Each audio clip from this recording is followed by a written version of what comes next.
Olá, eu estou muito feliz por estar aqui de volta no INES. É sempre um momento muito especial estar de volta aqui. É uma marca para nós todos da comunidade sorda. E isso me dá muito orgulho de estar aqui. Eu agradeço o convite a toda a organização da comissão organizadora por estar aqui. E também, às vezes, é difícil vir, né? Mas hoje eu consegui estar aqui por conta do tempo, né? Mas estou aqui.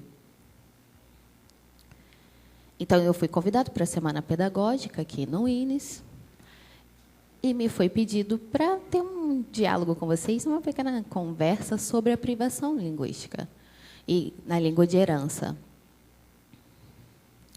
Então, eu me organizei esse tema, pensando também, né, quando eu era professora das crianças na escola, né, há uns 30 anos atrás. Então, eu olho para trás, esses 30 anos, e fico pensando sobre esse tema. As discussões que são geradas a partir desse tema. Isso que me influenciou no mestrado em linguística. Isso é importante. Então, essa discussão ela precisa se retornar. Nós precisamos pensar nela, para pensar hoje, pensar nela como foi. Porque ela ainda não está pronta, essa questão da privação linguística. Como que a criança tem aquisição da língua? Nós estamos preocupados com essa questão. A questão do atraso, ela pensar nesse tema, dessa privação. Como que há esses entraves na vida dessas crianças?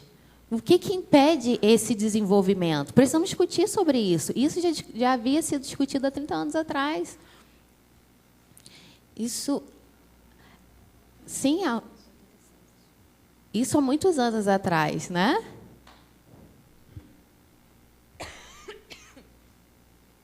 Então, que sorte que eu não pareço que tem tanto tempo, né, nesse caminho.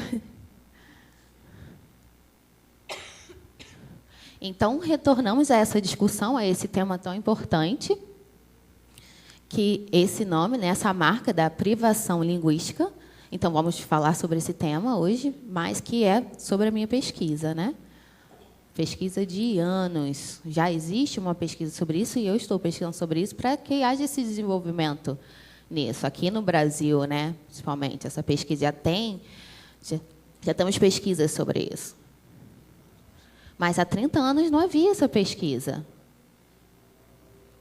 Então, eu fui a primeira a pensar sobre isso. Olha que importante, né? Algo dentro de mim que me incomodou. Por que esses entraves nas crianças? Falta a aquisição da língua de sinais. Falta fluência em língua de sinais. Então, assim, mas não havia esses estudos. Então, as pesquisas foram crescendo e foram se desenvolvendo. Então, nós aproveitamos hoje aqui para ter essa discussão. E aí eu escolhi algumas pesquisas, porque são muitas, claro, para que pudéssemos discutir sobre isso e pensar na prática. Como é que isso é feito? Como é que vamos nos preocupar isso dentro das escolas? Como que vamos resolver essa questão? Por favor, pode passar. O tema sobre a língua de herança. Então, ali, como vocês estão vendo na imagem, esse menino é ouvinte, é um coda. Os pais estão ali com ele. Então, eu pesquisei sobre essa criança, a vida dessa criança. Tá? Fiz alguns registros, claro. Uns 3 anos e meio. De 15 em 15 dias, eu ia lá e fazia esse registro com a família. Então, nessa observação, eu fui percebendo em como essa língua de herança foi gerada nessa criança, a partir dos pais dela. Então, ela foi crescendo e sinalizando. Essa língua de herança, qual o significado disso? Há uma discussão, né, internacional sobre isso. em que ocorre que a família, seja a língua, dependendo da língua que for, é uma língua de fora, não é a língua principal da comunidade. Então, no caso do Coda, ele tem a sua família surda e ele adquire a língua de sinal, ele sinaliza. Qual é a língua que tem do lado de fora? Me digam vocês, qual é a língua? Sim, o português, isso. Aqui no Brasil, né? Referência ao Brasil. Então, a língua da comunidade principal é o português. E da família é a língua de sinais. E o surdo, como que ocorre isso? Sim, também.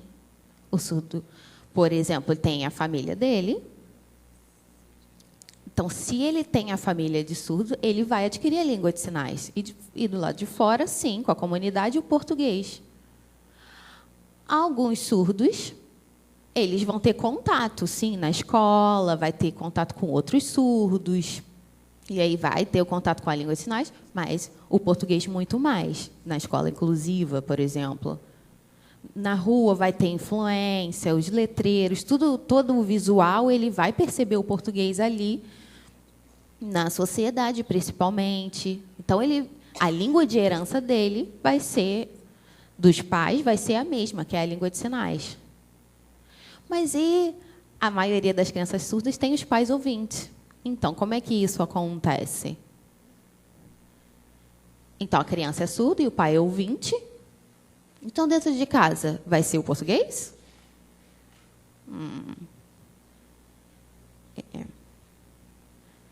E o contato com a língua de sinais, como ocorre? Então, através dessas pesquisas, essas discussões, percebe-se que a criança, com pais ouvintes, ela tem a língua de herança na língua de sinais, sim, mas não foi adquirida através dos pais, mas sim da comunidade surda.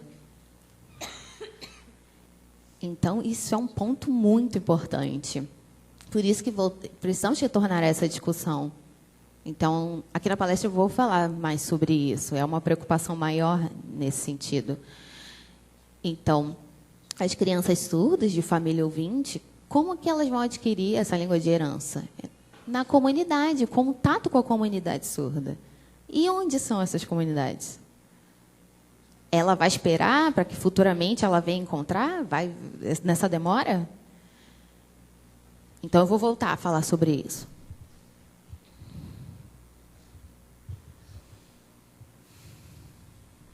Então, há também uma variação entre os sinalizantes. Então, por exemplo, a família de pais surdos pensa que são todas iguais? Não, há uma variação. Por quê? O pai, quando ele é surdo, ele tem toda uma experiência e uma bagagem que ele leva. A criança vai ser oralizada? Pode. Ele pode ser crescido sendo oralizado. Ou tem alguns surdos que são analfabetos, não teve oportunidade de estudo. E aí não teve desenvolvimento para a questão de saber a língua. E outros surdos que participam, têm contato, são ativos. Então, são vários tipos de surdos.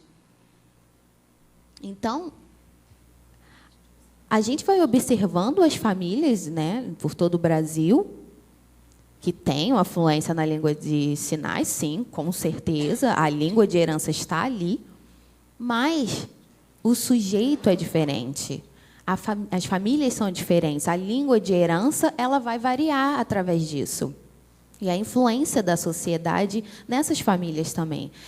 Então, nós observamos o surdo ali inserido. Como é essa fluência na língua de sinais dele? E agora, se ele nasce, como é que vai ser esse surdo? Com certeza melhor, né? Porque, assim, fazendo comparação ao que acontecia anteriormente, há muitos anos atrás, era muito difícil. Em relação da sociedade com a língua de sinais para hoje. Sim, e pensando agora, no caso, os surdos com pais ouvintes. Há uma outra variação também.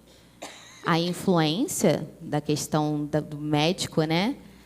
A questão clínica, a que se ensine a oralização, a que coloque o implante, o aparelho. Então, não se pensava na língua de sinais. E existe uma outra família, a família que está envolvida, está inserida na comunidade surda, que tem a língua de sinais como principal e quer aprender, tem o interesse, quer buscar. E tem isso como positivo, né? Está inserido ali na comunidade. A família, ela sente essa importância e ela está ali dentro. Isso é uma outra experiência. Então, são vários sentidos. E esses codas também são da mesma forma. Eles também recebem essa variação. Tem pais que são oralizados, tem pais que não teve a oportunidade de estudo, não se desenvolveu no estudo. Outros pais que têm a influência dos avós, que são ouvintes. São diversos tipos. E esse coda, ele é um ouvinte, claro, ele cresceu sinalizando e também falando. Então, há toda uma variação para isso da língua. Tem codas que são fluentes e outros que não são tanto fluentes. Outros que guardam, que está adormecida, né? A Libras está adormecida aqui dentro dele, dentro da mente dele. Então, assim, são vários tipos que fomos observando. E isso me deixa muito feliz de perceber, sabe? O coda, como ele vai crescendo. E ele quer aprender, talvez, depois de uma certa idade também. Por conta dessa língua de sinais que está adormecida, ele tem muito mais facilidade para aprender depois, e os seus filhos. E ele vai se libertando nessas questões. Há toda uma diferença. Pensa que só existe um padrão, um tipo de coda. Não, há toda uma variação. E, assim, a minha preocupação na pesquisa foi essa, criar uma tese, né, de mestrado e a minha dissertação, para que pudesse alcançar a todos, a que todos entendessem que há uma variação e não um tipo padrão, não generalizar essa pessoa. Tem variação, sim. Então, assim, nós precisamos ter um cuidado, uma atenção ao falar sobre isso.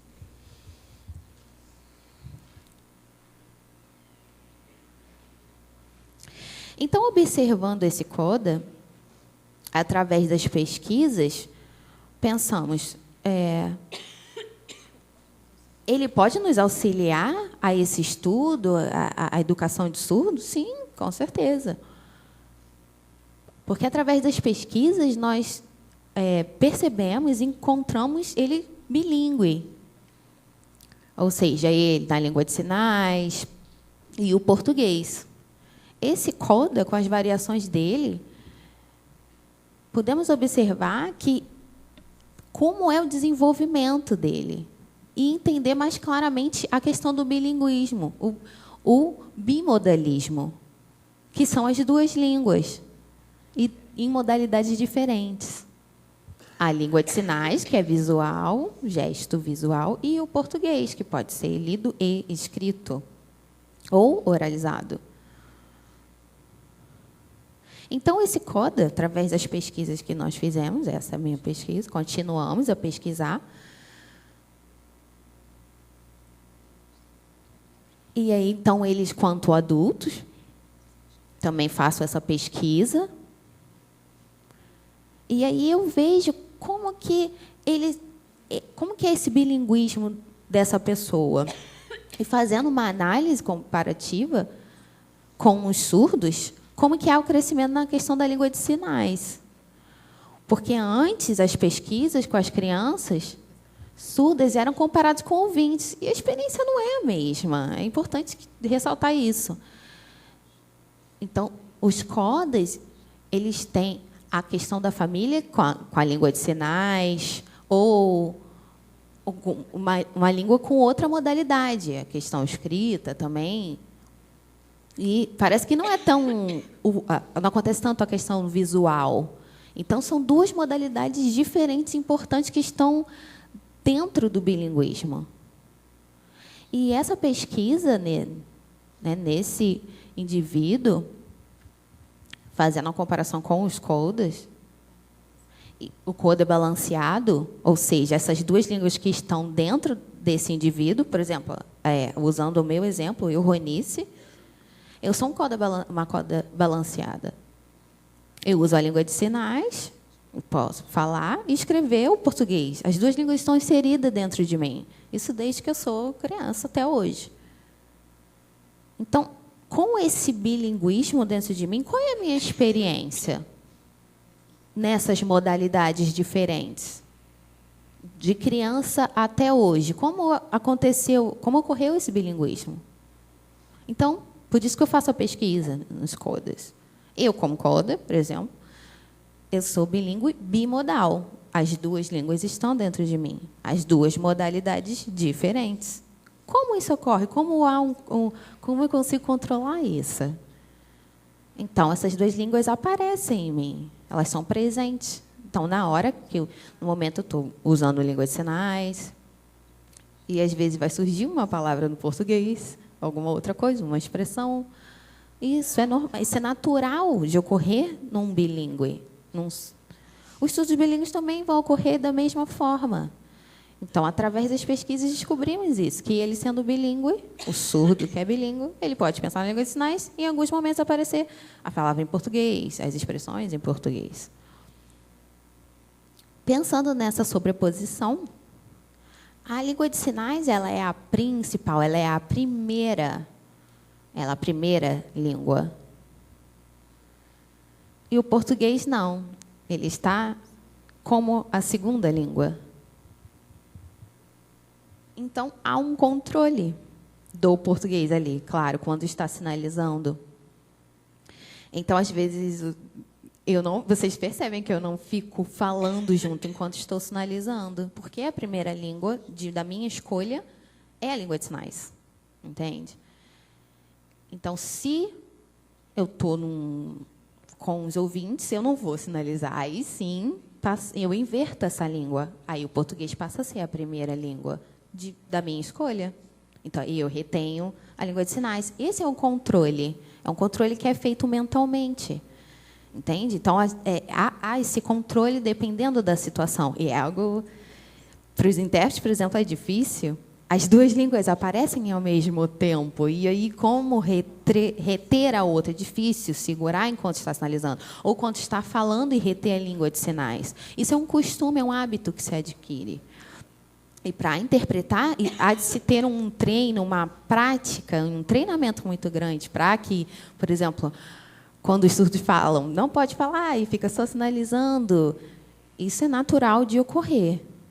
Mas, falando sobre a língua de sinais, na minha pesquisa quanto aos codas, que foi descoberta que há essa sobreposição para a língua de sinais. Acontece ali o envolvimento das duas línguas, porque ele sabe as duas línguas e ele pode acabar oralizando, e por isso que há a sobreposição e a troca das línguas ao mesmo tempo. E o coda, por ele estar inserido nesses dois mundos, mas a primeira língua dele é a primeira língua, e a segunda fica um pouco defeituosa, né? Fica algumas falhas. Porque ele está seguindo aquela primeira língua dele. Ele está ali na língua de sinais, ele está indo bem claramente falando, e se vier o português como a primeira, a língua de sinais como a segunda, o surdo percebe essa diferença. Porque atrapalha no momento dessa sobreposição. E quando ele está ali na língua de sinais, fazendo a língua de sinais, naturalmente, ele vai se comunicar. Ele consegue fazer isso. Ele consegue fazer a sobreposição. Se não tiver esse ouvinte. Mas pode ter algumas carências na segunda língua por conta dessa sobreposição. E isso não é bom quando ocorre. Por isso que precisamos fazer mais pesquisas sobre isso, a importância da pesquisa. Na questão da prosódia, por exemplo, há essas carências mesmo, porque quando a gente fala sobre a sobreposição, a gente está falando de prosódia, o que se perde na prosódia. Então, assim, são duas questões que podem ser prejudicadas. Então, é importante se evitar pensar sobre isso e pensar nas duas línguas ao mesmo tempo. Tem que adquirir um hábito, assim como o coder faz, se controlar em qual língua está se escolhendo, está se optando no momento. Por exemplo, o surdo também, ele precisa fazer isso na hora que ele está ali ensinando, trabalhando e utilizando a língua de sinais, ele focar e se acostumar e criar um hábito, seja escrevendo o português e aí retendo a língua de sinais na hora da escrita e quando estiver usando a língua de sinais.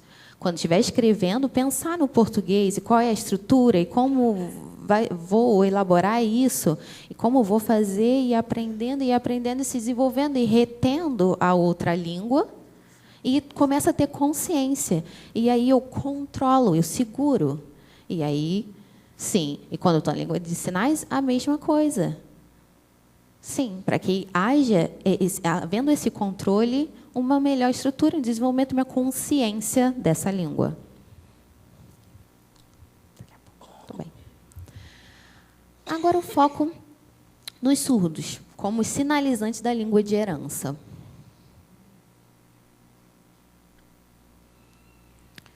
O surdo, claro, a língua de sinais é a primeira língua dele, com certeza. Essa é a primeira língua, é a que está na sobreposição, é a primeira. E o português abaixo é como a segunda língua. Então, é claro que o português ele pode, né, subir, ser a primeira língua, dependendo do foco. Então, ele pode se sobrepor. É possível que isso ocorra. Mas nós sabemos que a metodologia que era utilizada antigamente era muito falha. Então, era um português para o ouvinte, um ensino para o ouvinte. Então, o surdo, para ele ter esse controle, primeiro ele precisaria adquirir o português de uma forma correta, um português escrito com um bom desenvolvimento, que significa o surdo adquirir a base da língua. Só que, antigamente, o que ocorria? Que, primeiro, deveria acontecer a língua de sinais. Dele adquirir a língua de sinais primeiramente. Mas, como os pais, em grande maioria, são ouvintes, eles, na questão clínica, tinham as orientações médicas de que não se precisava da língua de sinais, evita a língua de sinais. Não, mas essa é a língua de herança do surdo. Não é a que foi adquirida dentro de casa. Então, de acordo com o nosso grupo de pesquisa, né, a pesquisa que nós fizemos por todo o Brasil, pôde-se observar que a maioria dos surdos tem o primeiro contato com a língua de sinais onde? Que vocês imaginam? Sim, na escola. Isso, na escola. Verdade. Na escola. Então, na escola, quando bebê, essa criança entra bebezinho? Não.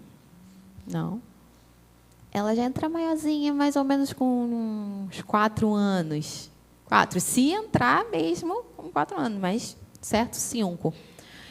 E, anteriormente, ela não teve esse contato. Não teve.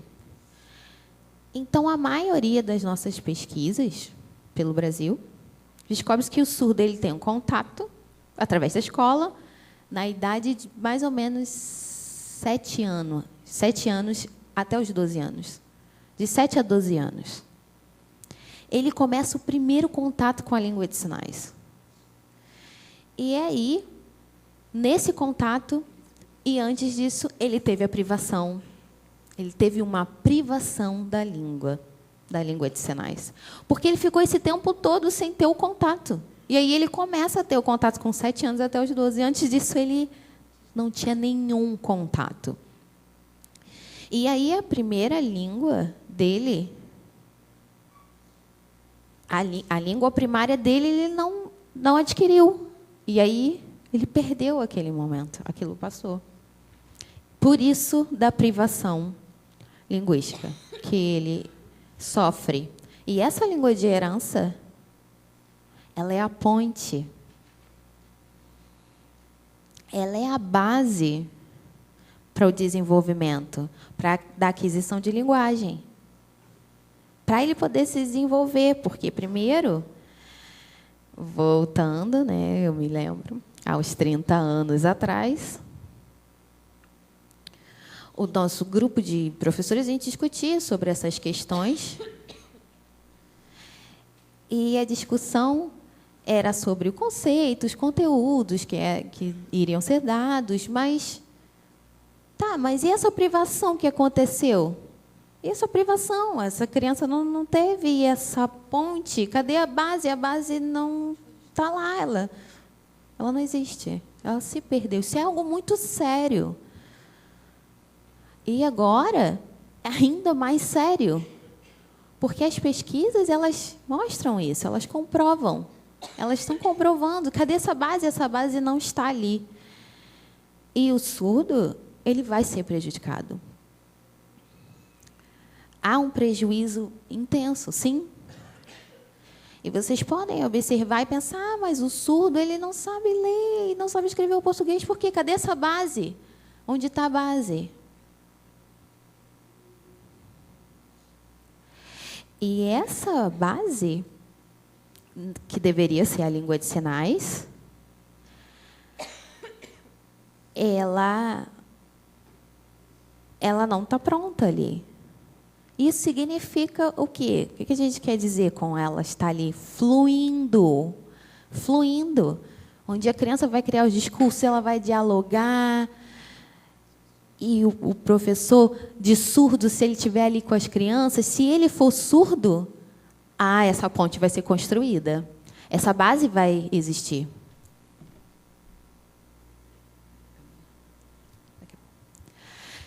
Pensando também sobre a família desse surdo, né? Os surdos que são filhos de pais ouvintes. Sim, a família é importante, claro, né? Como ela vai acessar essa língua?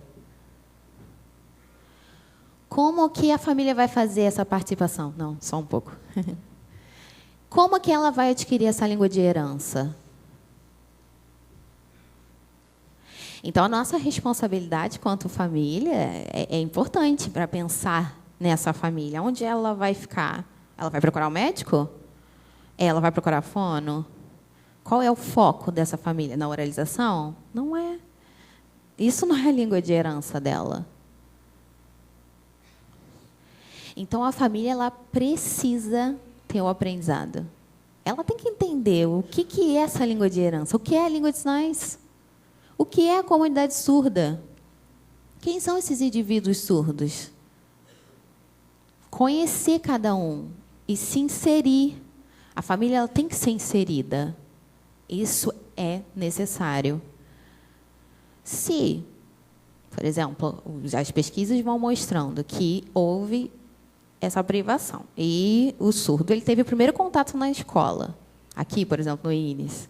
Né? A primeira vez que ela tem contato. A família também tem que ter o primeiro contato aqui na escola. Não é isso? Então, é uma responsabilidade da família também estar ali conectada com isso. Pode passar.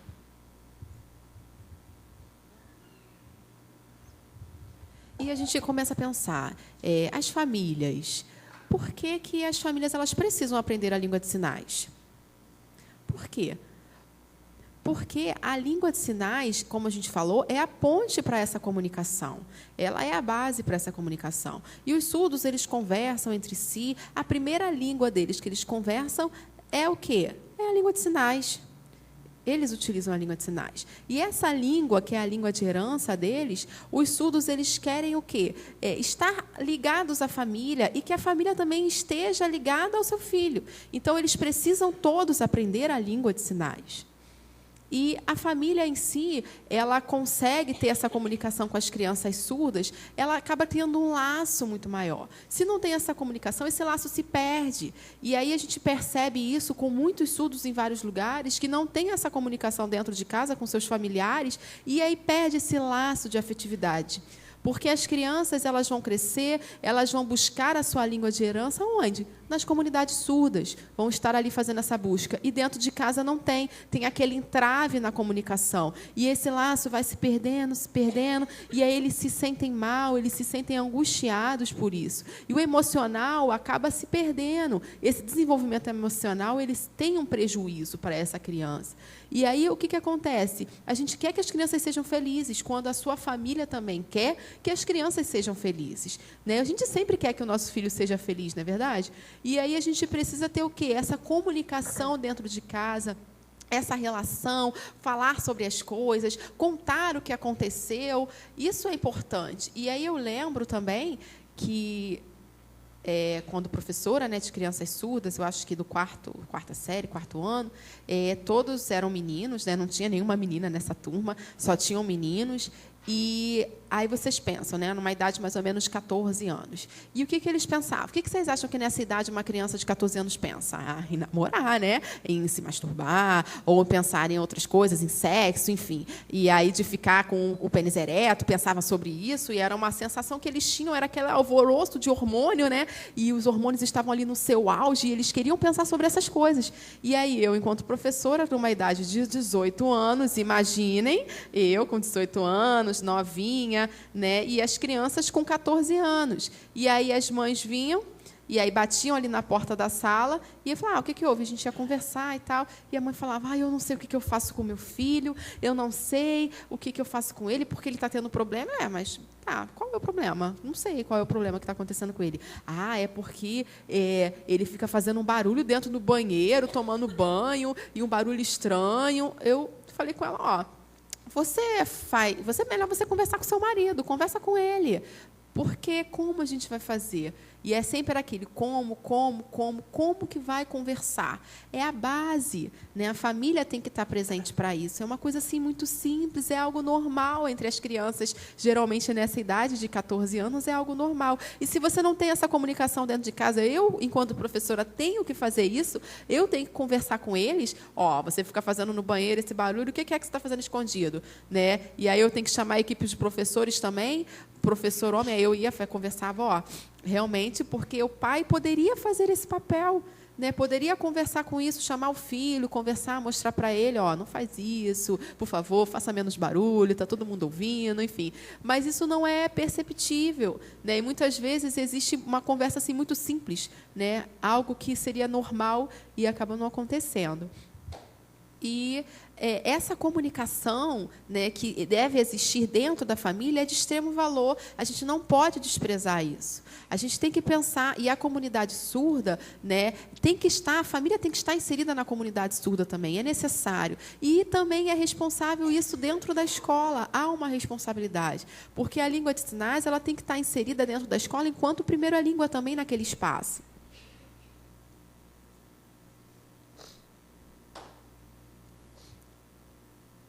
O que é privação da língua? Eu gosto muito dessa foto. Parece que é como se você estivesse ali numa janela, tentando olhar e meio que angustiado, querendo se comunicar, querendo buscar alguma coisa, e você está ali e não consegue ir para fora. O surdo, e muitos surdos têm uma experiência como essa imagem. E eles ficam ali, tentando algo, dá para ver o que tem ali, dá para tentar ver, mas não consegue alcançar. Por quê? Por que ele não consegue? Porque não tem essa influência, não tem a língua de sinais, não tem esse input da língua de sinais. Eles não recebem esse input. E aí passam ao longo do tempo sem o input dessa aquisição. E se você tem esse input, você consegue ter um conforto. Mas quando não tem, você fica ali parado. E o seu cérebro ali pensando em várias coisas, porque o desenvolvimento cognitivo é perfeito, é normal. A capacidade cognitiva é normal. Mas aí tem uma barreira. Tem um impedimento que você não consegue ir além daquele espaço. E aí você não consegue se desenvolver naquilo. E a linguagem, a gente pensa desses entraves, dessa questão das dificuldades e de não conseguir chegar em um lugar, a gente pensa, são muitas pessoas assim que os ouvintes nunca tiveram, são poucos ouvintes que têm. Mas acontece, de repente, de ter esse entrave com os surdos é muito maior. Porque a primeira língua, a língua primária é a língua de sinais para os surdos. Né? É a base, é a ponte. Se você não recebe, é uma privação de língua, quando você não tem essa língua como língua primária. E aí tem um filme que eu vou mostrar, um vídeo, para vocês possam estar assistindo.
Então, vocês querem assistir de novo?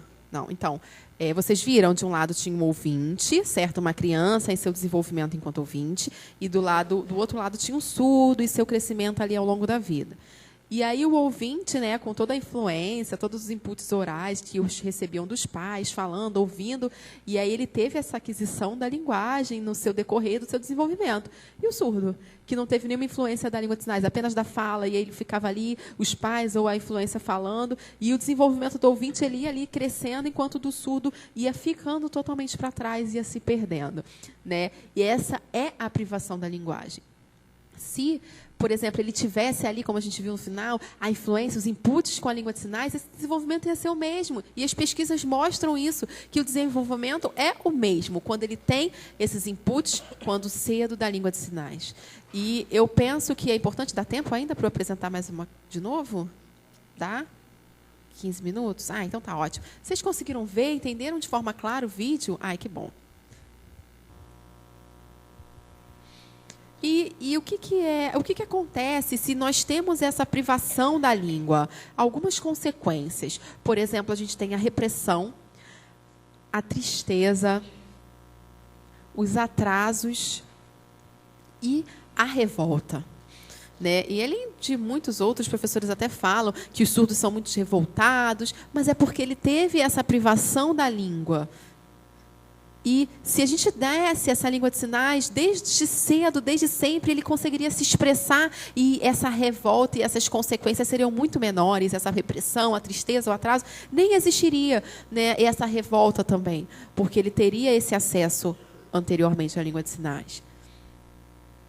E se nós estivermos voltados com essa privação de língua, e a gente sabe que acontecem algumas consequências ao longo desse tempo. Por exemplo, os atrasos. Atrasos de quê? Da linguagem, que está associado à escola, aos conteúdos que também serão atrasados, também na sociedade e cultural. Então, vai sendo um atraso que desencadeia um atraso que isso vai estar acontecendo ao mesmo tempo. E aí essa interação ele não tem, né? A linguagem ela acaba se perdendo. Então, a sociedade, a cultura, quando você tem a língua, você consegue ter tudo isso. E quando você tem essa privação, isso tudo se perde. E é um atraso realmente. E aí, quando nós falamos, né, desse período que é enquanto ele bebezinho, que ele está tendo aquele conforto, tem um período sensível, porque está tendo essa capacidade do cérebro que ele está se desenvolvimento, com várias sinapses, com vários movimentos de inputs que aquela criança está recebendo através, né, das pesquisas que mostram que a criança ela vai desenvolvendo, enquanto surda, o balbucio em sinais também, da mesma forma como o ouvinte balbucio oral, a criança tem aquele momento a base quando ela tem esses inputs, que essa linguagem ela vai ser desenvolvida ao longo do tempo. E nós percebemos que os ouvintes têm privação de linguagem, é muito pouco, tem uma história, né, de repente, de algum surdo que foi preso dentro de casa, um ouvinte, desculpa, que foi preso, que é a história da Jenny, né, vocês conhecem a história que foi privada, ela ficou presa por muitos anos, e aí depois, quando descobriram, ela não tinha nenhuma forma de comunicação, e ficou presa, ela é ouvinte, ela teve uma privação de linguagem também. Foi o único caso que a gente ouviu até hoje. Mas e de surdos? Quantos surdos têm essa privação de linguagem por tanto tempo? Quantos são? São muitos.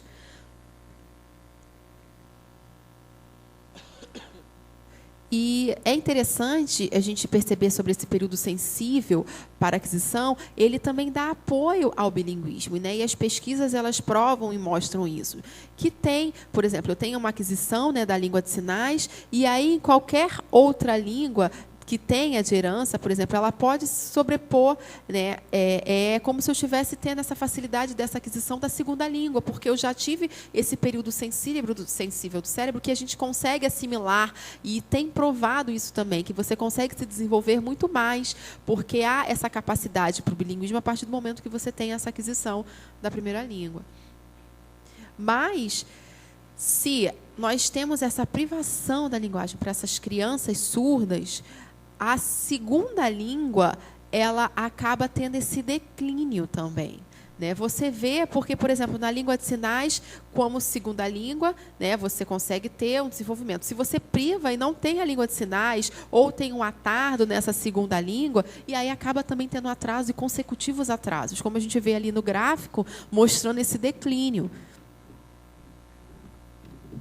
Né, como vocês veem ali, no período, né, de bebê, que ele está sinalizando, e ali depois começa a sinalizar com 3 a 7 anos, mais ou menos esse período, como vocês mostram ali, como segunda língua, e ali depois esse atraso se perde, e aí começa também a ter esse declínio também na segunda língua.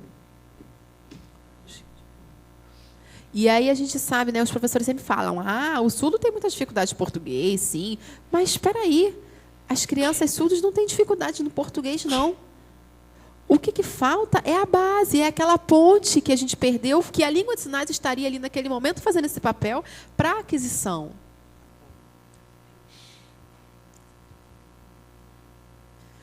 E o que acontece quando tem esse atraso? Né? Acaba gerando outros atrasos e mais atrasos também.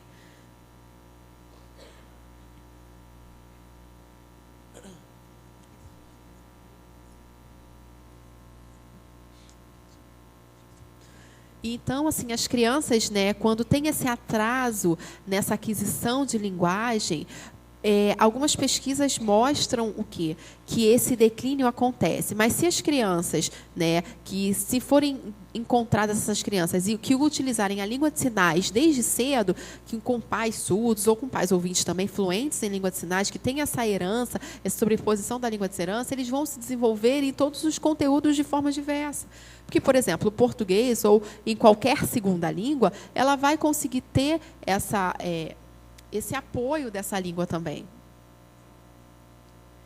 E as pesquisas, elas mostram, por exemplo, que na gramática, na língua de sinais, quando você tem desde cedo, você não tem muita consciência disso. Mas dentro de si já se tem, porque é a base quando você já tem na gramática da língua de sinais, já vai servir como base para a gramática da língua portuguesa, ou de uma outra segunda língua que seja.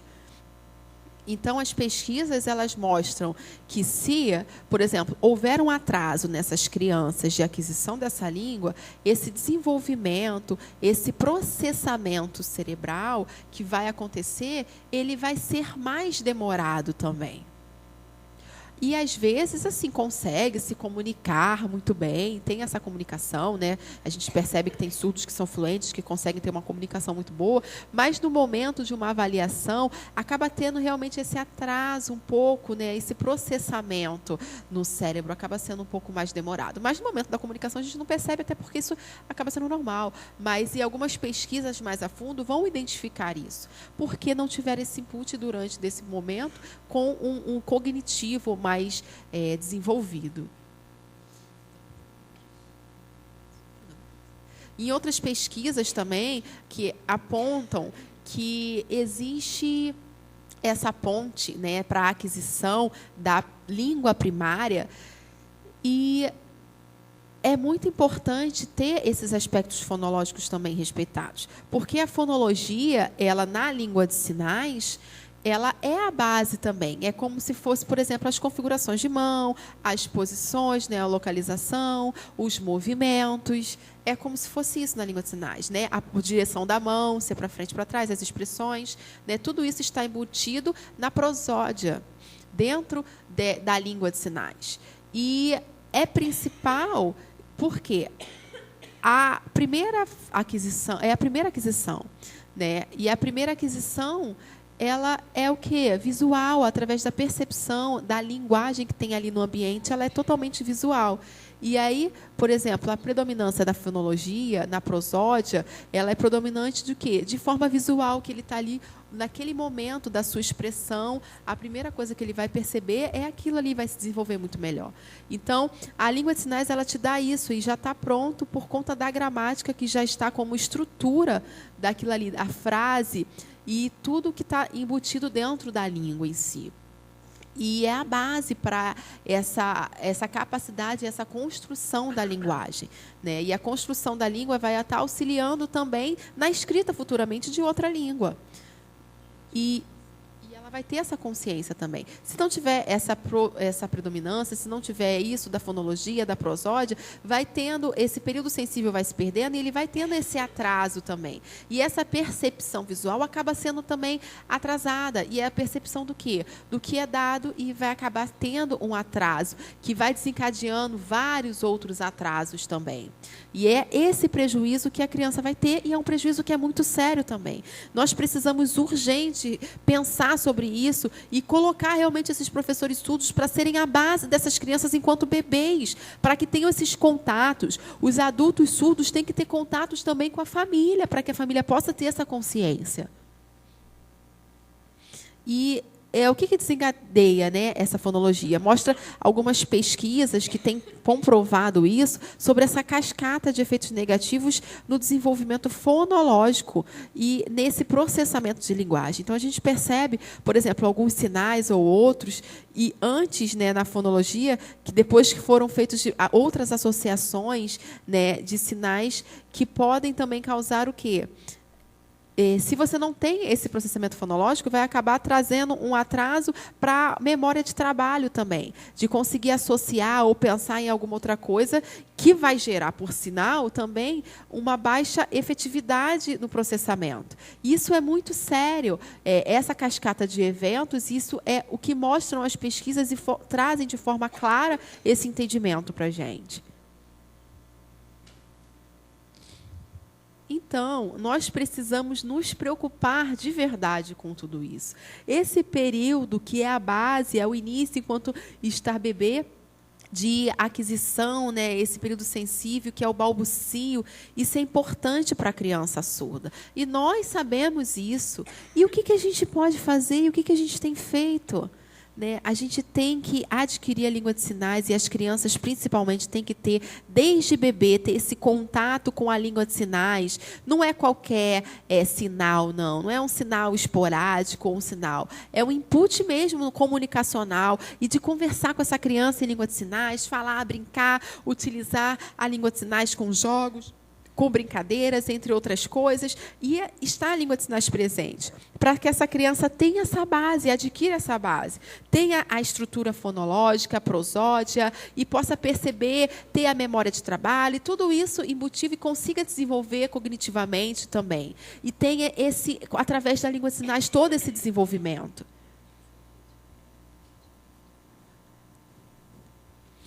As pesquisas, elas já apontam que as crianças codas, e as crianças surdas também, de pais surdos, ou as crianças surdas que tiveram contato com a comunidade surda adultas, que esse contato, que a família participa, é inserida nessas comunidades surdas, já tiveram esse contato com a língua de sinais, eles são bilíngues e têm essa base, essa aquisição das duas línguas, né, que é a aquisição da língua de sinais e uma aquisição da outra língua de forma muito melhor. E tem essa efetividade, esse desenvolvimento, essa aquisição muito melhor em termos de desenvolvimento. E o que fazer, né? O que a gente faz?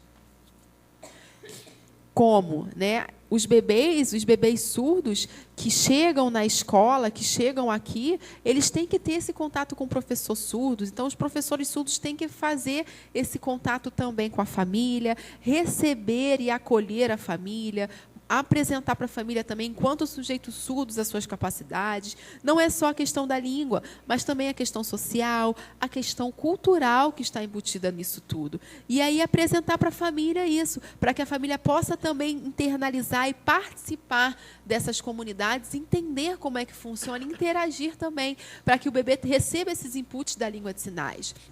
Vocês pensam que o português fica parado? Não, ele recebe isso da fala, da leitura ao longo do período, mas a base para a criança surda tem que ser a língua de sinais.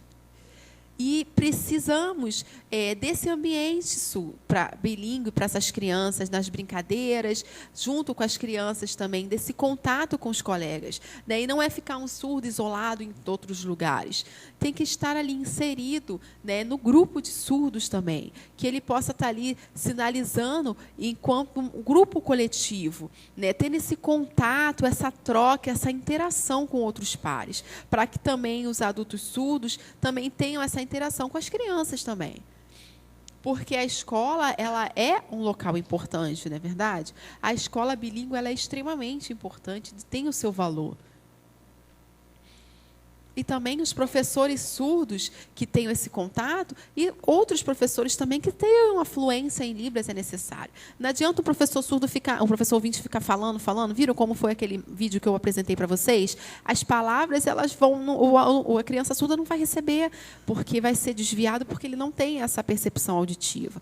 E ali também o ambiente, ele precisa ser um ambiente bilíngue, todo o espaço, para que receba esses estímulos visuais, né? Como vocês viram no vídeo que eu apresentei para vocês, e ele está sendo perceptível ali. O ouvinte está recebendo através dos estímulos auditivos. E os surdos, é pelo estímulo visual que ele vai conseguir ter esse input para que realmente seja um verdadeiro bilíngue.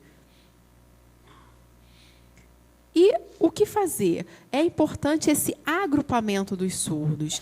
É necessário, e me preocupa nas escolas inclusivas, que você tem surdos isolados nas classes. Isso realmente é um prejuízo e é um perigo para o surdo. É perverso isso, realmente. E a gente pensa que o surdo ele perde, porque ele está isolado, ele precisa estar agrupado e ter esse contato com outros surdos também nos seus espaços. Isso é importante. E o que fazer, né? Dentro da escola, a gente pensa nesse desenvolvimento fonológico, essa consciência fonológica que é a base, mas eu preciso ensinar a fonologia para as crianças? Não, ela ocorre de forma natural, através da comunicação, desses inputs, dessas influências que a gente vai passando, e eles vão adquirir de forma natural. E aí, quando eles estiverem mais à frente, eles já vão ter essa consciência, essa base, essa compreensão do desenvolvimento. Na escola, no local, na escola, é importante que se tenha os surdos, né, ali naqueles espaços. E qual é o papel da escola para a aquisição da língua? Né? Como a gente fala, a escola ele é o lugar onde o surdo vai ter o contato com a língua de sinais. Então, a escola ela é importante, sim. Ela vai ser a base para esse sujeito, para essa vida. E é importante o quê? Que os professores surdos estejam nesses espaços para contato com as crianças, os professores bilíngues fluentes também em língua de sinais, os espaços sendo bilíngues de interação, os espaços comuns e os espaços também em libras, né, para que tenha essa movimentação da língua de sinais em todos os espaços. E como é que a gente vai garantir que não haja essa privação da língua de sinais? Como é que nós faremos isso? Né? Quando a gente começar a difundir esses espaços bilíngues também, esses inputs da língua de sinais dentro dessas famílias com essas crianças. Então, a gente precisa ensinar, e essa família ela tem que estar inserida nesse espaço de comunicação em língua de sinais. E também ensinar as crianças a língua de sinais também. É necessário. E a criança ela vai adquirir, sim, de forma natural, mas a escola também ela vai ensinar nas disciplinas a Libras como se fosse uma disciplina, como se fosse português. Né? Então, ter essa disciplina de Libras também para equiparar com a língua portuguesa, né? Com os conteúdos que estão ali para que ele possa se desenvolver com qualidade. E é a escola que vai ter esse papel. É a escola que tem essa responsabilidade também. Então, por exemplo, se a gente sempre fala, vai equiparar, significa o quê? O português são 4 horas e a língua de sinais, a disciplina tem que ter 4 horas também. Então, isso é equiparar a disciplina. Né? A Libra é só 1 hora e português tem 4 horas? Não, peraí, está errado, o português fica abaixo, ou enfim. Tem que ser equiparado, é necessário que se tenha essa equiparação. E a gente precisa entender que existem esses 2 caminhos, porque o input na língua de sinais, a influência da língua de sinais, essa interação, e também as disciplinas dentro também, tendo a Libras.